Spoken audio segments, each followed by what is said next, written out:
Assalamualaikum and hi. We are from Group 7 and today we want to discuss on our topic is study government intervention 2. I will start my presentation by briefing some discussion of two possible factors that have caused chicken farmers to increase the price of fresh chicken to the poultry sellers.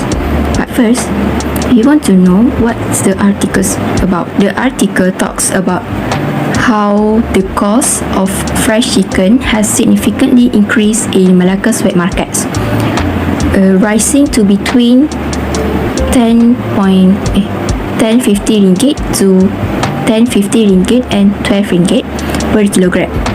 Poultry vendors like Ahseng claims to have to raise their retail pricing since they obtain supply at higher wholesale costs. This price increase is the result of many price increases that began in late March and each increased by around 30 cents per kilogram. Assalamualaikum, my name is Sita Tizani Azlan. My number is A23A1762. I will present question B, which is based on the situation described in the article. What will happen to the price and quantity in the market was the graph illustrates the impact of rising production costs on the chicken market. The leftward shift of the supply curve from S1 to S2 show that higher input costs such as feed and transportation have reduced the quantity of chicken supply at each price level. This shift leads to a new equilibrium at E2 where both the price is higher and the quantity of chicken available is lower than the original equilibrium at E1. Seasonal demand spike, particularly during festive period, further increased price, moving the equilibrium upward. This graphical change represents how non-price factor affecting supply lead to a higher market price and a reduced quantity. Assalamualaikum warahmatullahi wabarakatuh. My name is Amali Sofia binti Musasha. My metric number is A23A1652. So I will continue with question B. Will Siti Haja explain about graph. So I will continue about the graph.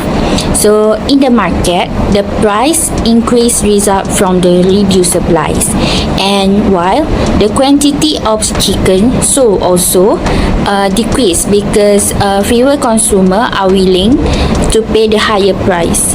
And this explanation support by the graph and show how a non-price factor affecting supplies can drive the equilibrium price higher while reducing the quantity in the market. And when the price of fresh chicken rises substantially, it indicates a shift in the market balance caused by greater expenses. Assalamualaikum. My name is Nur Sharifah Nazirah binti Abdullah. My number metric is A23A2453. So today I will discuss an appropriate form of price control to protect consumers, especially during the festive season.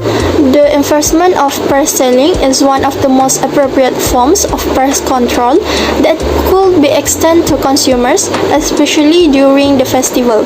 So the price selling is defined as the upper limit on the price that can be charged for a particular good in the market as enforced by the government.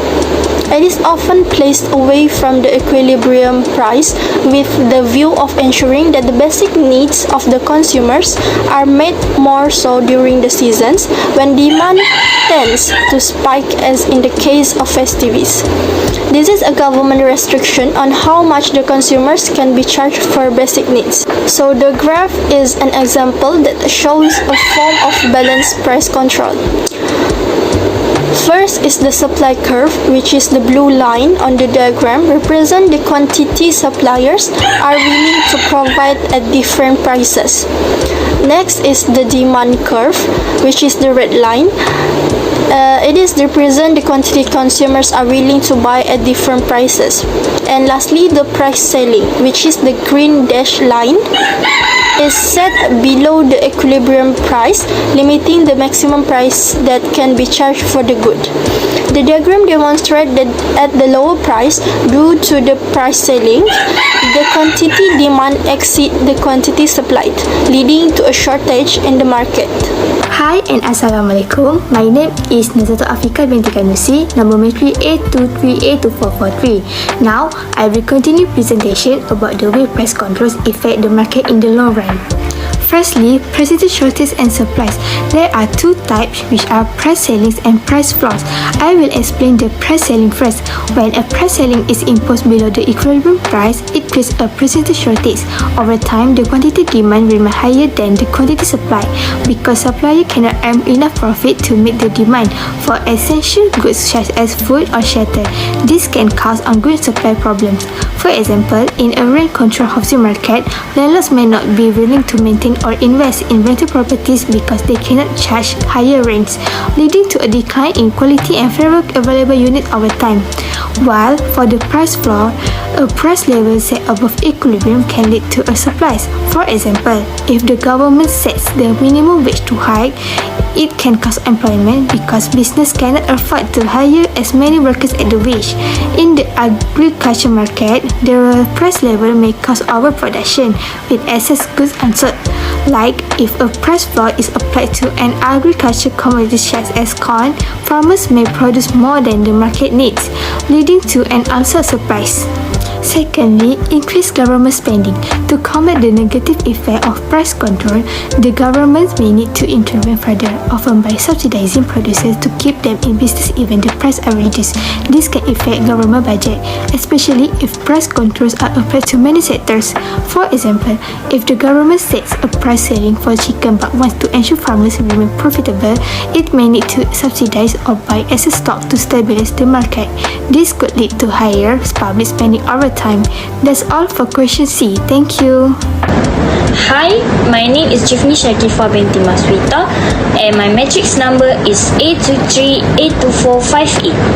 Price ceilings are government imposed limits on how high prices can be charged for essential goods, aimed at making these items more affordable during periods of high demand such as holidays. While they provide immediate relief to consumers by keeping prices low, they can lead to a significant long-term consequences. One of the primary effects of price ceilings is the creation of shortage. When prices are set below the market equilibrium, demand often exceeds supplies. For instance, if a government sets a price cap on chicken at 9 ringgit 50 cents per kilogram, while the market price is 12 ringgit, suppliers may reduce production due to lower profit margins, leading to empty shelves during peak demand periods 25. Consumer may become frustrated as they struggle to find the product, which can force them to seek alternatives or reduce overall consumption. Another critical consequence is the decline in product quality and reduced investment in production. Producers facing price controls may cut costs by using lower quality for input or delaying maintenance on equipment. For example, farmers might opt for cheaper feed that does not provide optimal nutrition for livestock, ultimately affecting the quality of the meat produced. Over time, this can lead to public health issues and dissatisfaction among consumers who expect high-quality products. Economists argue that price ceilings can create inefficiencies in the market.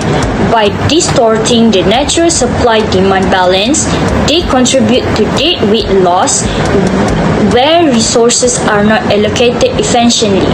This inefficiency can discourage producers from entering or remaining in the market, further exacerbating shortage and quality issues over time.